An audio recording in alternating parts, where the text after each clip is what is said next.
राधे राधे मित्रों, कैसे हैं आप सभी। आशा करती हूँ सभी बहुत अच्छे होंगे। तो जैसे कि हम सभी जानते हैं कि महाभारत जैसा युद्ध केवल एक ही व्यक्ति के कारण हुआ था। अगर वो व्यक्ति ना होता तो शायद महाभारत जैसा युद्ध होता ही नहीं। लेकिन इन सब के पीछे क्या कारण है, आखिर उस व्यक्ति ने ऐसा करा ही क्यों। इस युद्ध की नीति उस व्यक्ति ने बहुत पहले ही बना ली थी। आखिर इन सब के पीछे क्या कारण था, तो आइए आज हम इसी पहलू पर विचार करेंगे और जानेंगे कि आखिर शकुनी ने ये सब क्यों किया।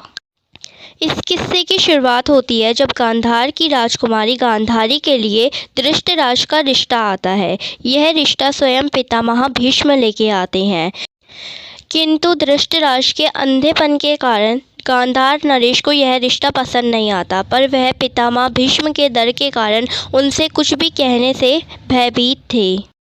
अपने पिता और राज्य की रक्षा के कारण गांधार की राजकुमारी गांधारी ने इस रिश्ते को स्वीकार कर लिया और जीवन भर के लिए अंधेपन को स्वीकार कर लिया और खुद को भी धृतराष्ट्र के सम्मान कर लिया।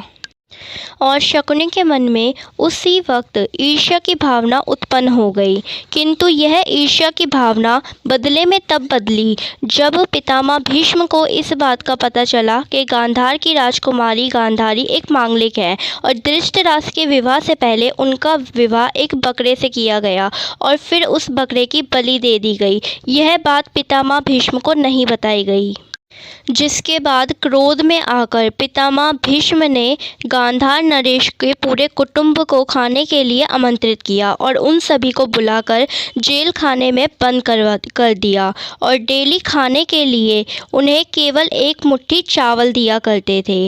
इसी बीच पितामह भीष्म को एक युद्ध में जाना पड़ा, जिस कारण शकुनी के पूरे परिवार को जेल में ही रहना पड़ा और धीरे धीरे कर शकुनी के परिवार का हर व्यक्ति एक एक कर मरने लगा।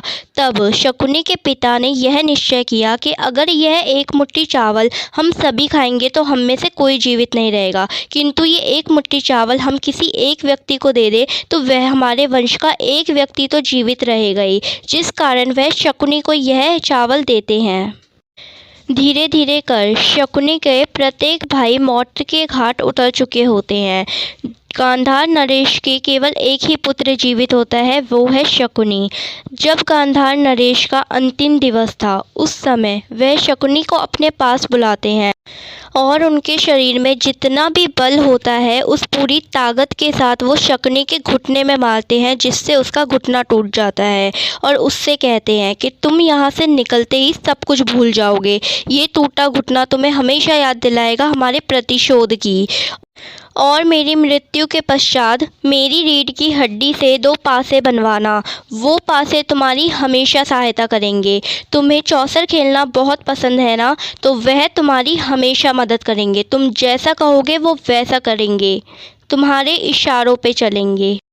पितामह भीष्म जब युद्ध से वापस लौटे तो गांधार नरेश के पूरे कुल का नाश हो चुका होता है, केवल शकुनी ही बचा होता है। पितामह भीष्म शकुनी को जेल से बाहर निकालते हैं और शकुनी जेल से बाहर निकलते ही कौरव वंश के नाश की तैयारी करने लग जाता है और वैसा ही करता है जैसे कि उसके पिता ने उसे कहा। वह हमेशा ही धृतराष्ट्र और दुर्योधन के कान भरता रहता और उन्हें हमेशा ही भड़काता रहता। शकुनी ने हमेशा ही दुर्योधन को श्री कृष्ण से दूर रखा, क्योंकि उसे पता था कि श्री कृष्ण की बातों में आकर दुर्योधन उसकी रणनीतियों को विफल कर सकता है, इसीलिए वह हमेशा ही श्री कृष्ण से उसे दूर रखता। वीडियो के अंत में केवल इतना ही कहूँगी कि अगर आपको मेरी जानकारी थोड़ी सी भी पसंद आए तो प्लीज़ मेरे चैनल को सब्सक्राइब करें।